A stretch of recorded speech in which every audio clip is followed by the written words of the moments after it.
Dear students, good morning all of you. आप लोग कैसे हैं? हमें उम्मीद है आप लोग स्वस्थ होंगे, मस्त होंगे, अपनी पढ़ाई में व्यस्त होंगे। डियर स्टूडेंट, जैसा कि आप लोगों का डिमांड था, आपके डिमांड को देखते हुए मैंने आज आप लोगों के लिए आप लोगों के अनुसार बहुत ही महत्वपूर्ण प्रश्नों को लेकर आया हूं। जैसा कि मैंने आप यहाँ पहले लिख दिया, important question for UP board examination 2024, मतलब 2024 वर्ष 2024 जो इस साल आपका एग्जाम होने वाला है, बोर्ड एग्जाम का क्लास 10th मैथमेटिक्स से मैं ये 5 प्रश्न लेके आया हूं। और इस 5 प्रश्नों में से चैलेंज है, कम से कम आपको 4 मार्क्स तो मिलना ही मिलना है। और अगर नहीं मिलेगा तो फिर आप हमारे चैनल को अनसब्सक्राइब कर दीजिएगा। चैलेंज के साथ हम कह रहे हैं, कम से कम इन 5 प्रश्नों में से कितनों कम तो 4 नंबर और ज्यादा से ज्यादा 8 नंबर आपको मिलने वाला है। तो आप वीडियो मिस मत कीजिएगा, स्किप मत कीजिएगा, शुरू से अंत तक देखिएगा और आपके समझ में 100% आएगा। तो चलिए पहला प्रश्न देखते हैं। पहला प्रश्न है, यहां से हम इसको ऐसे घेर देते हैं। पहला प्रश्न है 4x² + 5x - 60 = 0 के मूलों की प्रकृति ज्ञात करनी है। आपको ये बताना है। आप जानते हैं जब हम द्विघात समीकरण के क्वेश्चन को सॉल्व करते हैं तो हमें पता चलता है कि द्विघात समीकरण के क्वेश्चन के जो आंसर आते हैं, 2 प्रश्न आते हैं। अब आप ये याद रखिए, कोई भी समीकरण है उस पे जितना घात होता है उसके उतने ही हल होते हैं। तो यहाँ आप जो चर राशि यक्ष है, इस पर 2 घात है तो यक्ष के 2 मान आएंगे, ठीक है ना। तो आपको बताना है कि वो यक्ष के जो 2 मान आएंगे वो कैसे होंगे, वास्तविक होंगे या वास्तविक असमान होंगे या वास्तविक समान होंगे या फिर काल्पनिक होंगे, ये आपको बताना है। तो इसके लिए आपके लिए एक फार्मूला होता है, एक ट्रिक होता है, एक सूत्र होता है जो आपको समझना पड़ेगा।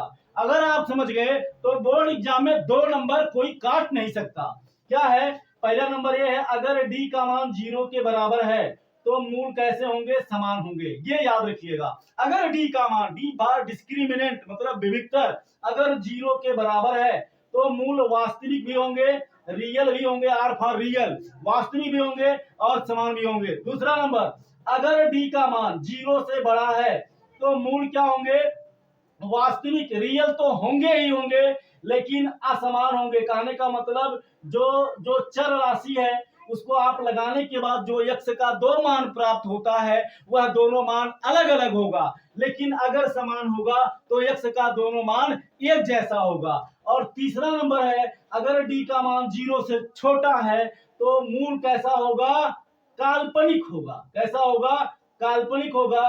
कहने का मतलब यह है कि मूल जो होगा वो काल्पनिक होगा, मतलब इमेजिनरी नंबर होगा। जैसे करड़ी में आ गया -4, अब लोग का हो गया बवाल, बवाल हो गया, इस बवाल से नहीं निकलने वाले हो तो इसको आप इसको लिख सकते हो 2 आयोटा, ठीक है ना। फिलहाल ये इंटरमीडिएट का सिलेबस है, आपके हाई स्कूल में काल्पनिक वाला नहीं है तो डायरेक्ट लिख देंगे मूल काल्पनिक है। चलिए आइए यहां देख लेते हैं। क्वेश्चन नंबर पहला क्या दिया है? 4x² + 5x - 8 = 0 है ना। तो क्या करो, यहां लिख दो का ax² + bx + c = 0 से तुलना करने पर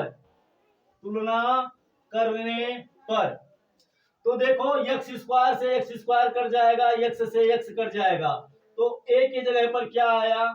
4 आ गया, 4 लिख दो, कामा लगा दो। b के जगह पर क्या आया? 5 आया, तो 5 लिख दो, कामा लगा दो। c के जगह पर क्या आया? c के जगह पर -8 आया, तो -8 लिख दो। ठीक। अब देखो, चूंकि सूत्र होता है d = b² - 4ac, अब इसी से हम डिसाइड करेंगे d का वैल्यू क्या आएगा, डिस्क्रिमिनेंट यानी विविक्तर क्या आएगा। तो क्या करना है आपको, यहाँ b के जगह पर हम 5 को रख देंगे, इसका वर्ग कर देंगे, -4 × a के जगह पर 4 रख देंगे, गुणे c के जगह पर -8 रख देंगे। ठीक। अब देखो, 5 का वर्ग जब आप करोगे तो 5 × 5 होगा। अब 5 का गुणा जब 5 में करोगे तो 25 आएगा। अब माइनस का गुणा माइनस में होगा तो प्लस हो जाएगा। और 4 का गुणा 4 में करोगे तो 16 आएगा। और 16 का गुणा जब 8 में करोगे तो 16 × 8 = 128 आएगा। तो हो गया 128, इसको आप ऐड कर दीजिए। 8 में 5 जोड़ोगे, ऐसे जोड़ लीजिए, ठीक है ना। 8 5 13, 3 1 2 2 4 1 5, ये 1 ऐसे 153। तो आप देख सकते हैं डी बराबर कितना आ गया, इसलिए डी बराबर कितना आ गया 153। अब ये जो 153 है ये जीरो से बड़ा है, 153 जीरो से बड़ा है। यहाँ लिखो चूंकि डी बड़ा है जीरो से, 153 बड़ा है जीरो से, मतलब डी का मान बड़ा है जीरो से। यहाँ लिखो इसलिए मूल कैसे होंगे, वास्तविक तो होंगे ही होंगे, वास्तविक तो होंगे ही होंगे, ठीक है ना, लेकिन कैसे होंगे, असमान होंगे। कहने का मतलब जो x का मान आएगा वह दोनों अलग अलग आएगा, यानी एक तरह से समझ लीजिए कि एक जैसे नहीं होंगे, कोई 2 आएगा तो कोई 3 आएगा, वो तो क्वेश्चन लगाने के बाद पता चलेगा, ठीक है ना। फिलहाल जो हमारा प्रश्न था, प्रश्न हमारा ये था कि मूल का प्रकृति मतलब नेचर क्या है, तो इसके जो मूल होंगे वो वास्तविक होंगे, असमान होंगे। असमान का मतलब x का मान अलग अलग होगा। चलिए समझ में आ गया। क्वेश्चन नंबर दूसरे का देख लेते हैं। क्वेश्चन नंबर दूसरे में दिया है x square minus 4x plus 2 बराबर 0 का विविक्तर निकालिए।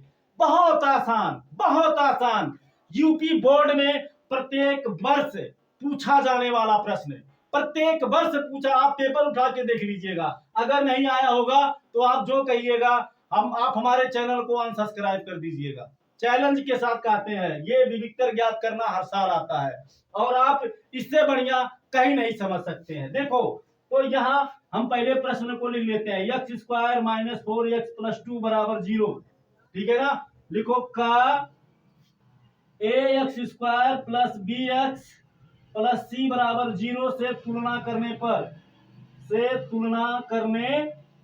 ठीक है ना। जब तुलना करोगे तो यहाँ कुछ नहीं तो एक है, एक्स स्क्वायर से एक्स स्क्वायर कट जाएगा, एक्स से एक्स कट जाएगा, तो क्या मिलेगा, ए बराबर ए की जगह पे आपको 1 मिल गया, बी की जगह पर -4 मिल गया और सी के जगह पर 2 मिल गया। अब विविक्तर निकालना, विविक्तर माने डिस्क्रिमिनेंट, यहाँ लिखो सो डिस्क्रिमिनेंट डी बराबर बी स्क्वायर माइनस 4ac, ठीक है ना। तो बी की जगह पर -4 रख दीजिए, इसका वर्ग कर दीजिए, -4 इंटू ए की जगह पर 1 रख दीजिए और सी की जगह पर 2 रख दीजिए। तो -4 का वर्ग का मतलब -4 गुणे -4, -4 के वर्ग का मतलब -4 के वर्ग का मतलब -4 गुणे -4, और माइनस का गुणा जब माइनस में होगा तो प्लस हो जाएगा, और 4 का गुणा जब 4 में करिएगा तो 16 आएगा, तो यहाँ 16 लिख दीजिएगा, ठीक। अब माइनस का गुणा जब प्लस में करेंगे तो माइनस आएगा, और 4 एकम 4 दुनिया 8, तो ये 8 हो जाएगा, और 16 में से जब 8 घटाइएगा तो उत्तर 8 पाइएगा। तो ये आपका विविक्तर हो गया, जो कि प्रत्येक वर्ष पूछता है। चैलेंज के साथ हम कह रहे हैं, ये आपका 1 नंबर कहीं नहीं जाने वाला है। समझ में आ गया, तो आप इसका स्क्रीनशॉट ले लीजिए, इसको हम साफ करेंगे, फिर इसके बाद में आगे का प्रश्न बताएंगे, ठीक। स्क्रीनशॉट ले लीजिए, हो गया। चलिए इसके बाद में हम देखते हैं क्वेश्चन नंबर तीसरा। एकदम पूरा बवाल मचा देंगे, यूपी बोर्ड में तहलका आ जाएगा, जान लीजिए, एकदम इतना नंबर आ जाएगा, इतना नंबर आ जाएगा कि आप कभी सोचे नहीं है, ठीक है। चलिए आगे देखते हैं। क्वेश्चन नंबर तीसरा क्या कहता है, 3x square plus 2x minus 5 बराबर 0 के मूलों का योगफल एवं गुणनफल ज्ञात करो। ये भी एकदम बहुत आसान, बहुत आसान। देखो 3x square plus 2x minus 5 बराबर 0, मूलों का योगफल। तो हम आपको बता दें कि जब हम द्विघात समीकरण को लगाते हैं तो x के 2 मान आते हैं, उस मान को हम मूल कहते हैं। क्या कहते हैं, मूल कहते हैं। और पहले मूल को हम व्यक्त करते हैं अल्फा से और दूसरे मूल को हम व्यक्त करते हैं बीटा से।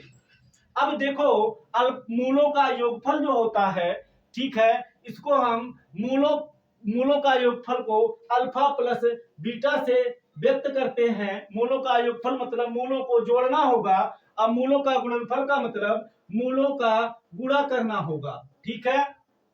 पहले मूल को दूसरे मूल के साथ गुणा करेंगे तो मूलों का गुणनफल निकल जाएगा और पहले मूल को दूसरे मूल के साथ जोड़ेंगे तो मूलों का योगफल निकल जाएगा। ठीक है, तो अब आप सोच रहे होंगे कि सर जी आप मूलों को ज्ञात करेंगे। नहीं, मूलों को नहीं ज्ञात करना है, एक ट्रिक है, एक सूत्र है, उस सूत्र पे आप रख देंगे, आपको मूल को ज्ञात करने की जरूरत है ही नहीं, डायरेक्ट आपको उत्तर मिल जाएगा। तो सूत्र क्या है, देखो अभी आप लिखो का ax² plus bx plus c बराबर 0 से तुलना करने पर।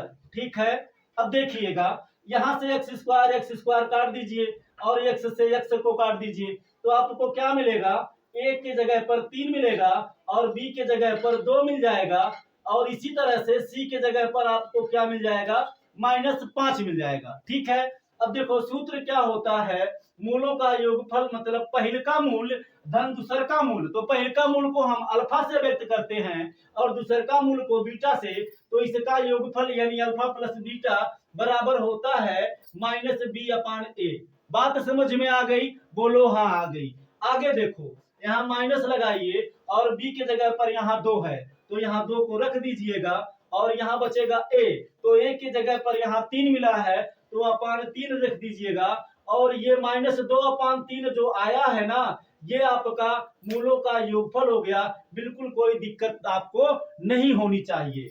अब हमें क्या निकालना है, मूलों का गुणनफल, यानी अल्फा गुणे बीटा, पहले का मूल का गुणा दूसर का मूल के साथ करिएगा तो आपको मूलों का गुणनफल मिल जाएगा। तो करना क्या है, अल्फा इंटू बीटा बराबर होता है c/a। ठीक है, अब करना कुछ नहीं है, c के जगह पर c का मान रखिएगा और a के जगह पर a का मान रखिएगा, उत्तर आपको मिल जाएगा। तो c का मान क्या मिला, -5 मिला है यहाँ जब हमने तुलना किया है, और a के जगह पर a का मान क्या मिला है, 3 मिला है, तो यहाँ 3 रख दीजिएगा। तो ये अल्फा इंटू बीटा बराबर -5/3 आ गया और ये आपका आंसर हो गया। ठीक है, बात समझ में आ गई, कोई दिक्कत नहीं होगी। चलिए आगे बढ़ते हैं। आगे बढ़ते हुए क्वेश्चन नंबर 5 को देखते हैं। Question number 4, x² plus px plus 4 बराबर 0 के मूल समान है तो p का मान बताइए। कह रहा है कि यह एक ऐसा द्विघात समीकरण है जिसमें x के तो मान निकलेंगे लेकिन दोनों मान एक दूसरे के बराबर होंगे। ठीक है, कहने का मतलब है अगर x का पहल का मान 2 आ रहा है तो दूसर का मान भी 2 आ रहा है, तो ठीक है, समझ में आया, तभी तो समान होगा।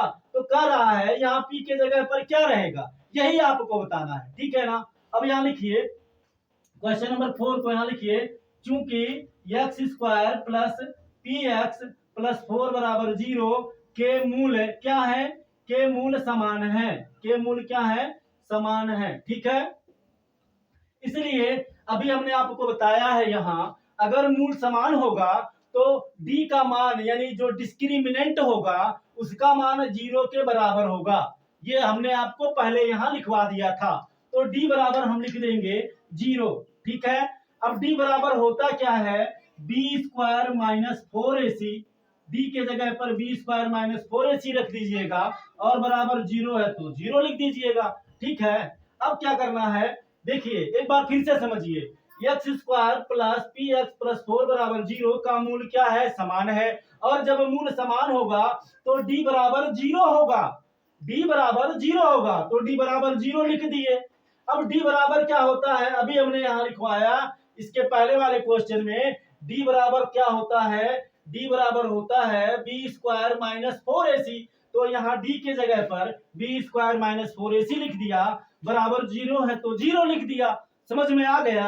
चलिए आगे देखते हैं, यहाँ b के जगह पर, यहाँ देखिए ये x² के साथ वाला जो मनवा होता है उसको हम a कहते हैं, और जो x के साथ होता है उसको हम b कहते हैं, और जो अचर पद होता है उसको हम c कहते हैं। तो हमारा a का मान b का मान p है, तो यहाँ p² लिख दीजिए, फिर यहाँ माइनस है, माइनस लगाइएगा, फिर यहाँ 4 है तो 4 लिखिएगा, और a के जगह पर क्या है, यहाँ से a के जगह पे 1 है तो 1 रख दीजिए, और c के जगह पर 4 है तो 4 लिख दीजिए, बराबर 0 है तो 0 लिख दीजिए। अब देखिएगा आगे आपको क्या मिलेगा, p² - 4 × 4 4 × 4 = 16 है, तो 16 मिल गया बराबर 0 हो गया।